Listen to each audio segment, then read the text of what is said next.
जब संपूर्ण वैभव होते हुए भी प्रभु श्री राम का मन व्याकुल था, तब गुरु वशिष्ठ के ज्ञान ने उन्हें विषाद से बाहर निकाला।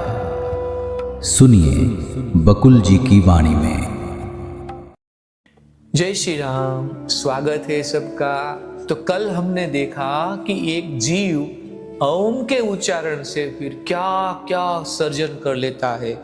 जो उन्होंने बताया कि वो अनेक पदार्थ का उत्पन्न हो जाता है, कर लेते हैं। ये बात बताई कल।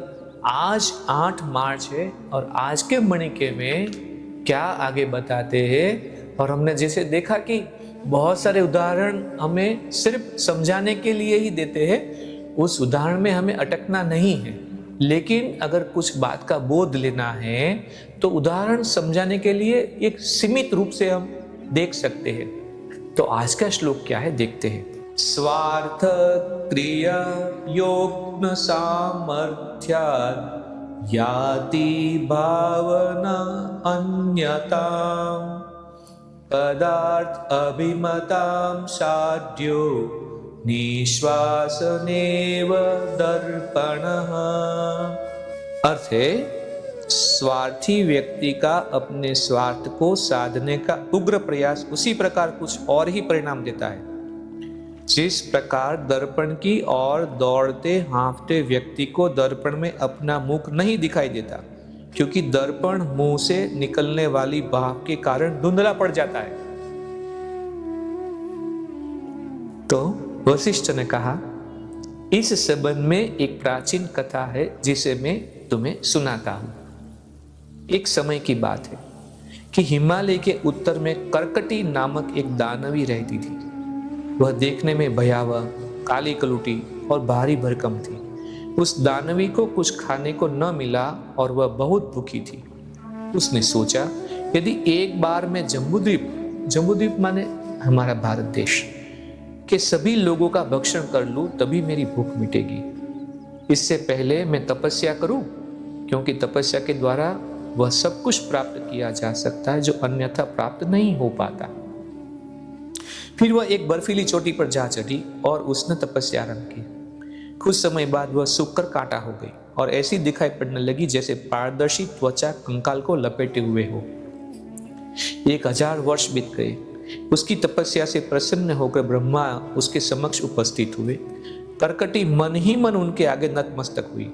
उसने सोचा, मुझे प्रार्थना करनी चाहिए कि मैं फौलाद की जीवित विषुचिका बन जाऊं, अर्थात रोग का मूर्त रूप। विषुचिका माने महामारी, रोग, महामारी। हमने थोड़े वर्षों पहले बहुत ही बड़ी महामारी का सामना किया। संस्कृत में विषुचिका बोलते हैं, हैजा बन जाओ, अर्थात रोग का मूर्त रूप। उस वायरस, हम उसको सरल भाषा में वायरस भी बोल सकते हैं। इस वरदान से मैं सभी प्राणियों के हृदय में प्रवेश पाने में समर्थ हो जाऊंगी। इस प्रकार अपनी इच्छा भी पूरी कर लूंगी और अपनी भूख भी मिटा लूंगी। जब ब्रह्मा ने उससे कहा, मैं तुम्हारी तपस्या से प्रसन्न हूं, कोई वर मांग लो, तो उसने अपनी इच्छा प्रकट की। ब्रह्मा ने कहा, ऐसा ही हो, तुम विषुचिका होगी। सूक्ष्म शरीरधारी होने के नाते तुम उन लोगों के हृदय में प्रवेश पा सकोगी तथा उन्हें पीड़ा पहुंचाओगी जो अभक्ष्य पदार्थ खाते हैं और व्यभिचारपूर्ण जीवन जीते हैं। जो व्यभिचारी है और न खाने योग्य खुराक खाते हैं, उन लोगों के हृदय में प्रविष्ट हो जाना एज ए वायरस। राम फिर सहसा उस दानवी का शरीर सूखने लगा और धीरे धीरे सुई के आकार का हो गया। फिर वह इतनी सूक्ष्म हो गई कि उसके अस्तित्व की कल्पना भर की जा सकती थी, यानी कि वायरस। निरंतर विषुचिका यानी कि हैजा वाली दूसरी काया भी उसका पीछा करती रही।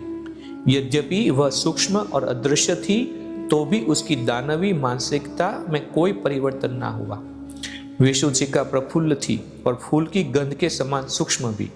दूसरों की जीवन शक्ति पर आश्रित होने के कारण वह अपने काम में दत्तचित रही। उसे भी अपनी इच्छा से चलने का वर मिला था, परंतु सभी प्राणियों के भक्षण की इच्छा पूरी कर न सकी। क्योंकि उसका आकार तो सुई का ही था। कितनी विचित्र बात है कि भ्रमित प्राणी में दूरदर्शिता नहीं होती।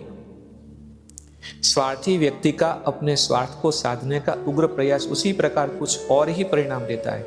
तो उसका ये स्वार्थ था कि मैं रक्षण करूंगी, लेकिन उनको परिणाम कुछ और मिला, जो चाहिए था वो नहीं मिला। जिस प्रकार दर्पण की ओर दौड़ते हाँफते व्यक्ति को दर्पण में अपना मुख नहीं दिखाई देता, क्योंकि दर्पण मुंह से निकलने वाली भाप के कारण धुंधला पड़ जाता है।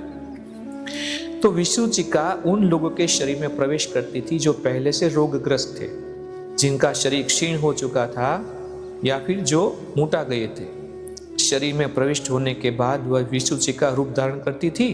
किसी के हृदय में स्वस्थ और प्रबुद्ध व्यक्ति की तरह वह प्रवेश करती थी और उसकी बुद्धि को विकृत कर देती थी। कुछ ऐसे भी उदाहरण हैं कि जब वह व्यक्ति औषध या मंत्रों के द्वारा उपचार करवाता था तो वह उसे छोड़कर चली जाती थी। तो ऐसे वायरस किसी में प्रवेश हो जाती थी, लेकिन वो उपचार योग्य करता था या फिर वो मंत्रोच्चार करते थे, तब उनके शरीर में से वो चली जाती थी। तो इसी बात के साथ आज के मणिका को हम यहाँ पे विराम देते हैं। फिर कल हम मिलेंगे, तब तक के लिए जय श्री राम। इस ज्ञान यात्रा में हमारे साथ बने रहने के लिए चैनल को सब्सक्राइब करें और बेल आइकॉन दबाएं।